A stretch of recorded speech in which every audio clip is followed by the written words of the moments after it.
Hey, friend, welcome to the very first episode of Less Stress, More Joy with Amy Leneker. I'm Amy, and I'm so glad that you're here. If you've ever woken up on a Monday already exhausted or spent Sunday night bracing yourself for the week ahead, the problem isn't you. The problem is work. And more specifically, the problem is stress. We have been sold a lie, an exhausting, soul sucking lie that stress is the price of success. But it's not. There is a better way, a simpler way, and that's what this show is all about. Less stress, more joy, zero toxic positivity. That's the joyful rebellion. So settle in, take a deep breath, and let's get started. Let's start with the fact that work isn't working. And you didn't need this podcast for me to tell you that. You know that work isn't working. Stress is at an all-time high. We are seeing stress levels now that we haven't seen since the early part of the pandemic. And burnout is at a 10-year high. So it's time that we talk about it. And if you are feeling stressed and burnout from talking about stress and burnout, I get it, but we can't afford not to talk about it. That's how I ended up here. I was stressed and burnout, and I wasn't talking about it. I was in the C-suite. I had finally landed my dream job, the job I'd worked my entire career to get, and I was absolutely miserable. And I burned out in a horrible way so that you don't have to. You are going to be able to learn from all the mistakes that I made and all of the tips and ideas that I share with companies and organizations all around the world, because there is a better way. That's the big takeaway, is that you're not stuck.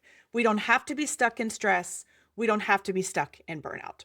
So let's talk about why work isn't working.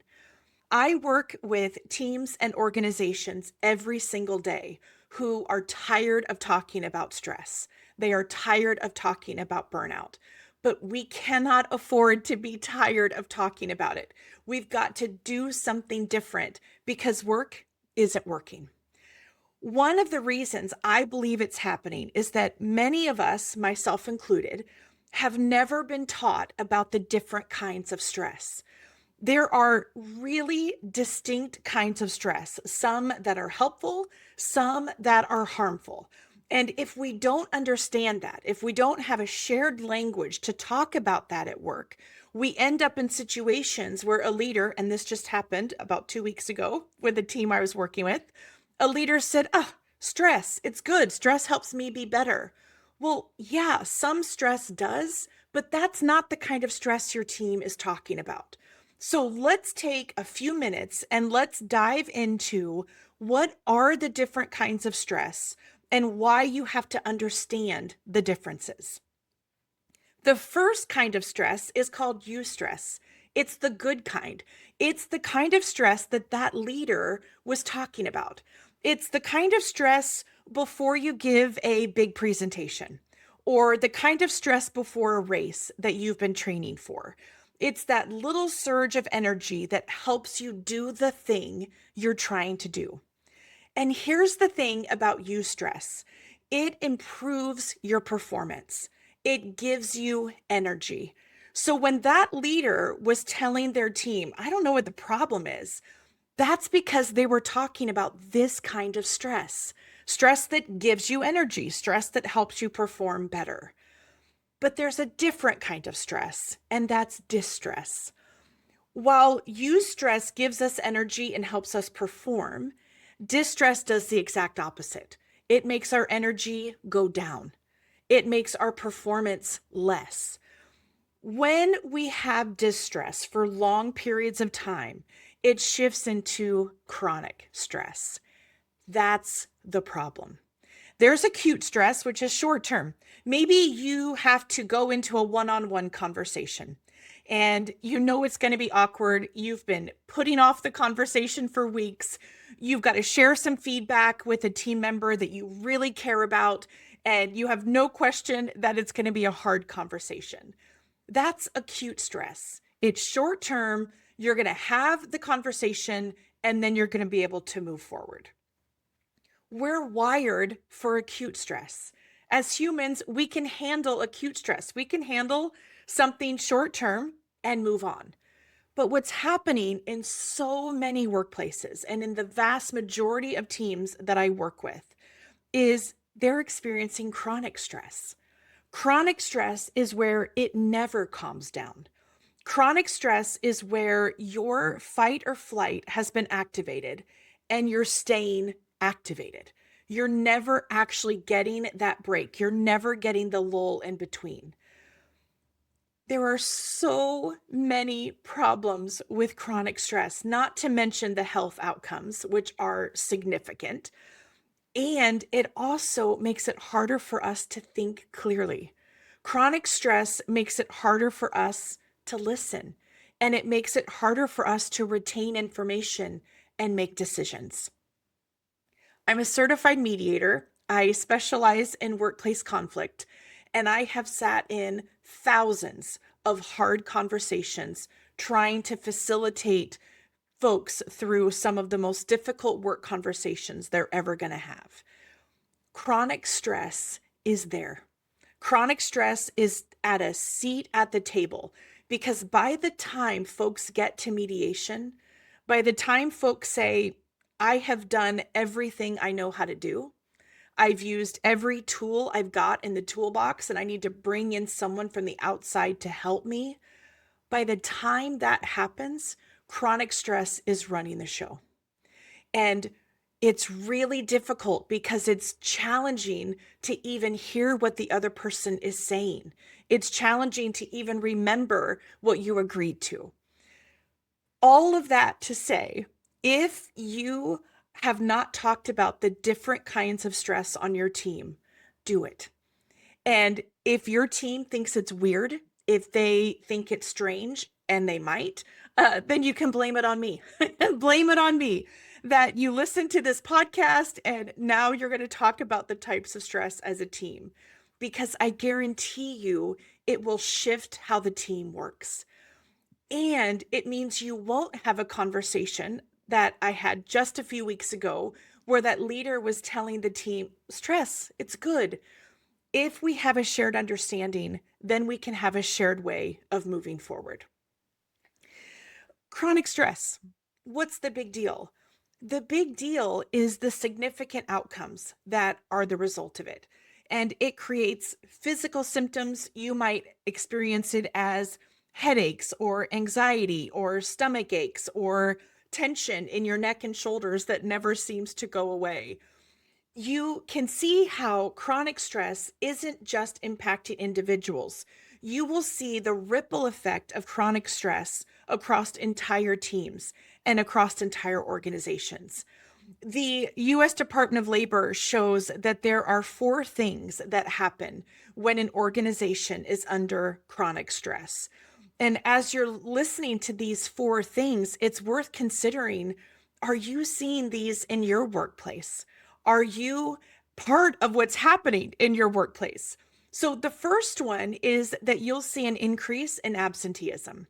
Because of the toll that chronic stress takes on our physical health, our mental health, you'll see more sick days. You'll see more unplanned absences. You'll start to see extended leave. So increased absenteeism is the first one. The second one is that productivity goes down. High stress environments overload our brain. It's called cognitive overload, to where we're just not able to function in the way that we want to, in the way that we need to.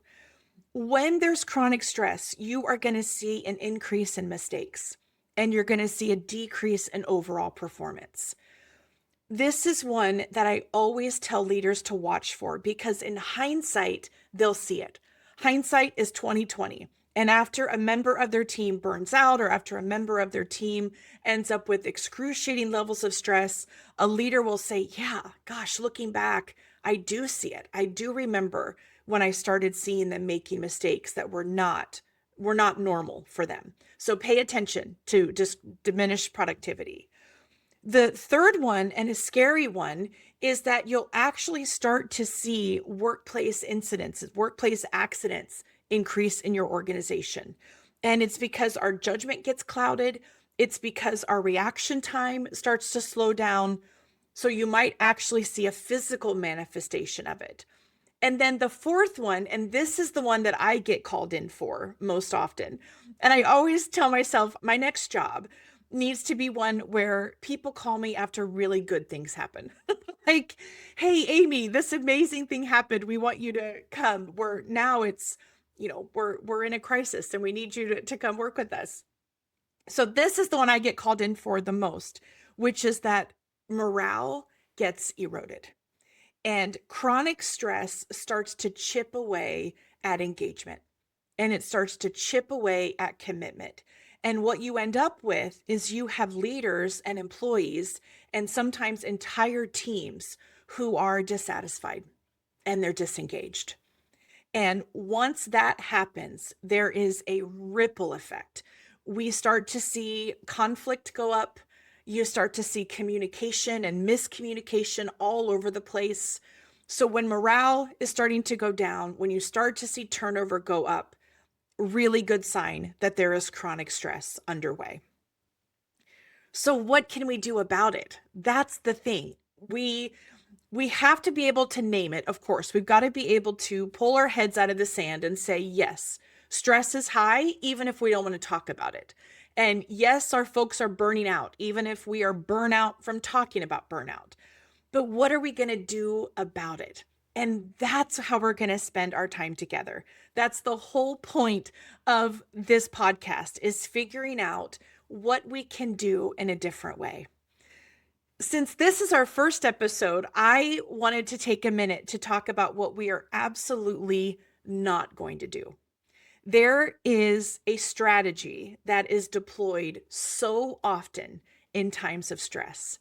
And to me, it is a terrible, horrible, no good, very bad strategy. And it's toxic positivity.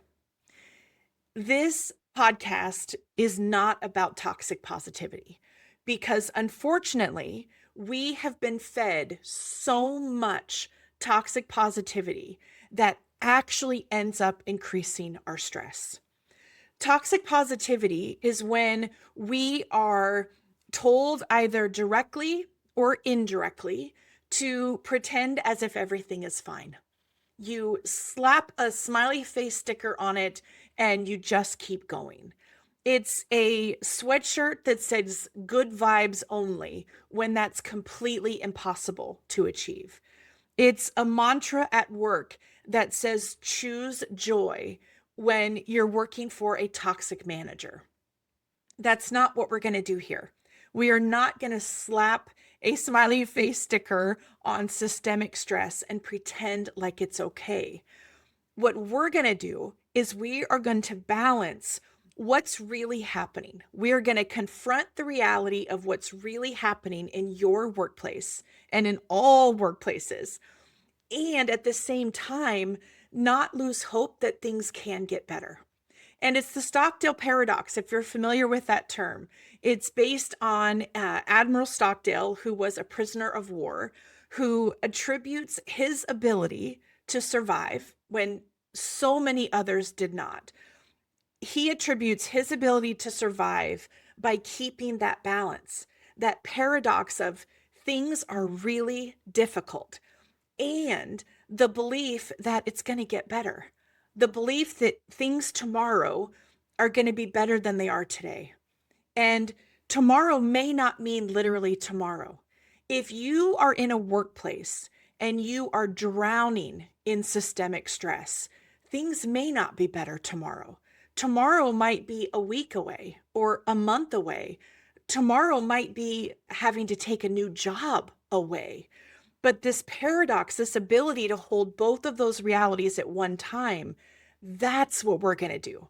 That's the joy for rebellion. Not pretending as if everything is great when it's not. It's having the skill set and the ability to be able to do what's right for us and for our teams. When we think about why toxic positivity, why I think it's out there, is because it's kind of an easy fix. The problem with toxic positivity is that then we become the problem.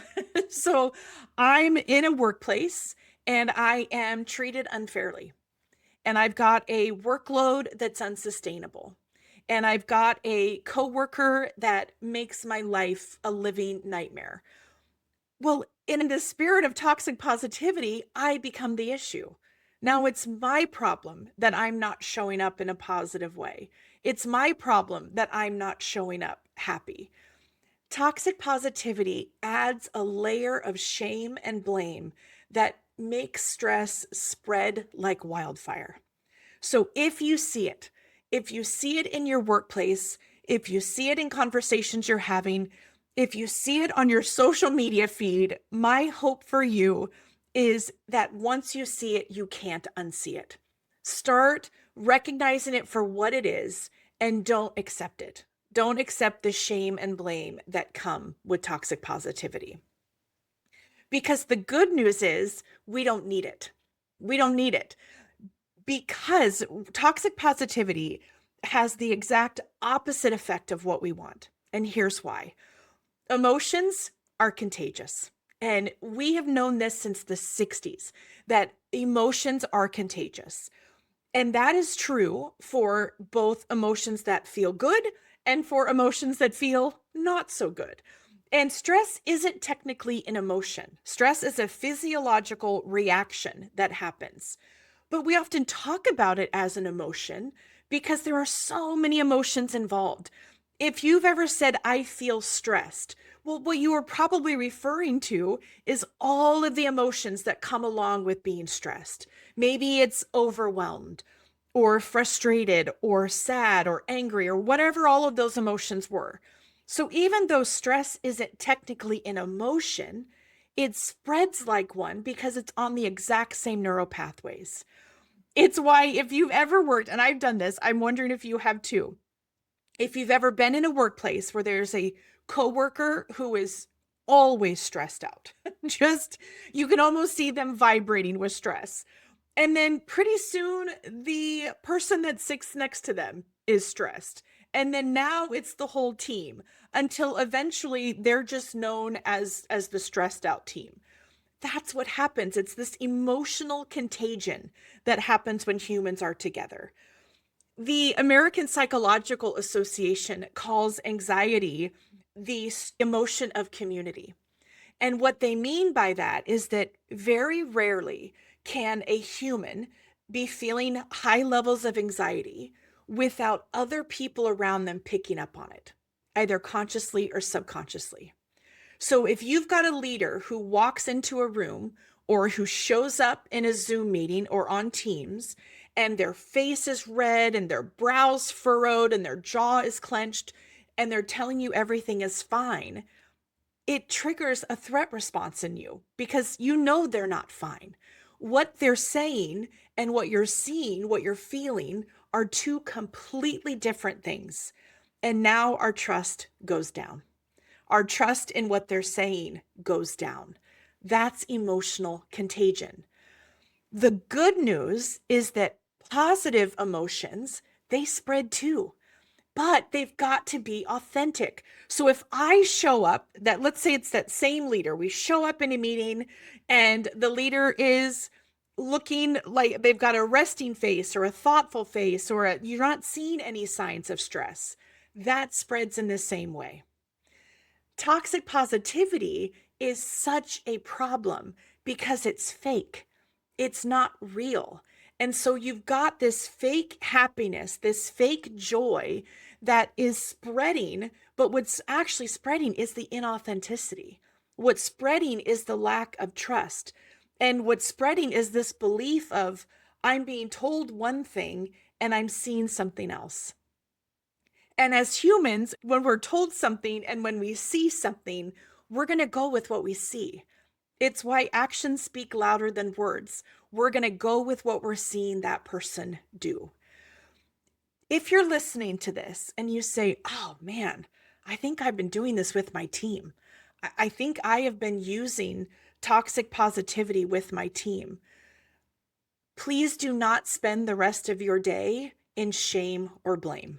That is not what this podcast is all about. That is not our way forward. We want to be able to recognize when we've done something that's contributing to stress. We want to acknowledge it and we want to move forward from it. So if this is something you've been using on your team, you can even talk about that with your team.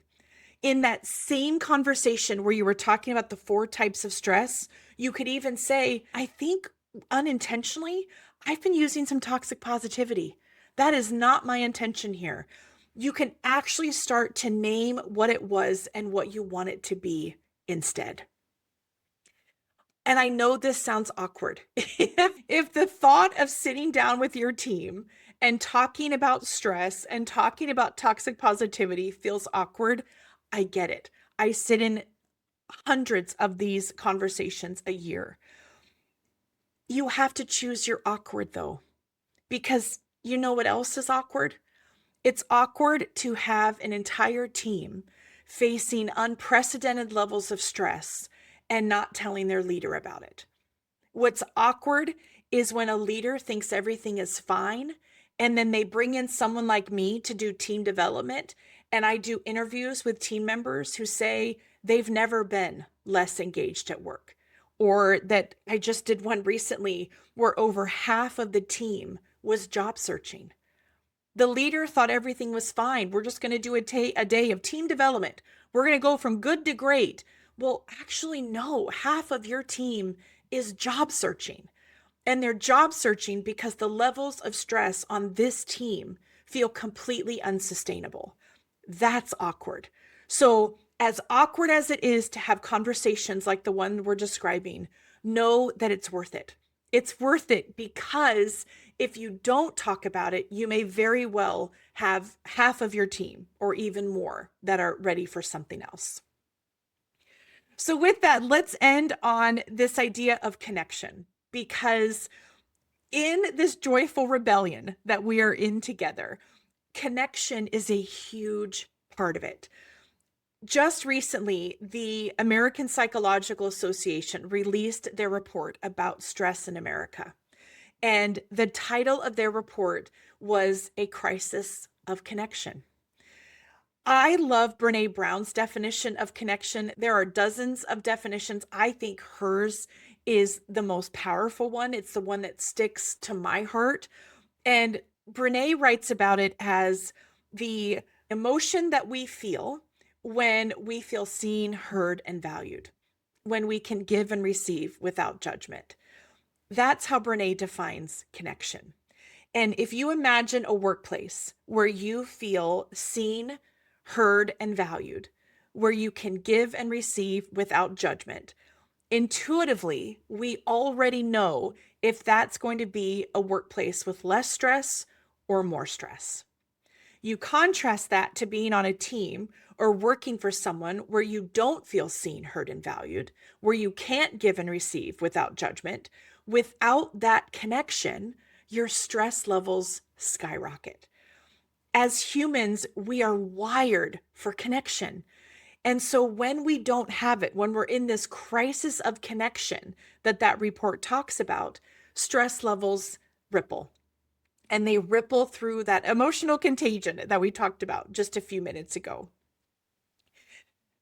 As you are heading back into your workday, or as you're thinking about how you can apply this to your own work, you can start in really simple ways. You can have a conversation with your team about the kinds of stress.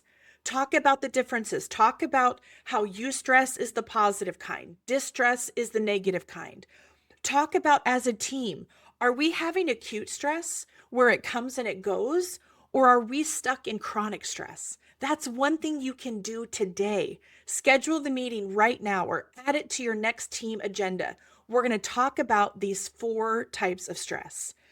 The second thing you can do is you can commit to not having toxic positivity be part of how you lead. Don't allow toxic positivity to be a driving force in how you lead or in how you live. Just say no to it. Say no to this idea that we've got to pretend things are a way that they're not. And we can learn from the Stockdale Paradox of having those two competing things happening at the exact same time. That yes, things are hard and there's hope. And the third thing you can do is start to pay attention to connection. Pay attention to how connected you feel at work, even in those small moments. Maybe it's a quick contact with a friend, or staying after a meeting and connecting with someone you haven't seen in a while. Pay attention to how connected you're feeling at work and outside of work too. This podcast is based on the book Cheers to Monday, which looked at stress through a workplace lens. And it also talks about stress outside of work. These are life skills. These aren't just work skills. And what we know is that how we're doing at work impacts how we're doing at home. And how we're doing at home impacts how we're doing at work. This old compartmentalized way of thinking is just not real. And we've got data to back it up. We started this episode by talking about how stress is at a level that we haven't seen since the early pandemic. That same report showed that half of US workers say that work stress follows them home. That half of workers in America say the stress that I feel during my workday carries over into my life. And sometimes with really horrific consequences. The latest numbers show that 70% of people who have gone through a divorce or a breakup attribute work stress as one of the reasons. 70%. And for Gen X, that number jumped to 79%. 79% of Gen Xers who've gone through a divorce or who've gone through a breakup say that work stress contributed to that. There is a new way, there is a better way, and that's what we're going to talk about every single Monday. So if you love this episode, I hope that you hit follow, share it with a friend, or leave a quick review, because that's how other people are going to find their way here, where there's less stress and more joy. You can also pre-order my new book, Cheers to Monday, the surprisingly simple strategy to lead and live with less stress and more joy, everywhere books are sold. If anything today sparked something for you, if you saw yourself in something I said, if you've got a question about something I've said, shoot me an email, amy@amyleneker.com. I read every single message. I would love to hear what you have to say. And you can also email your questions or even send a voice memo or a video, and we'll play those on the show. And I can't wait to see you next week. Less stress, more joy, zero toxic positivity. That's the Joyful Rebellion.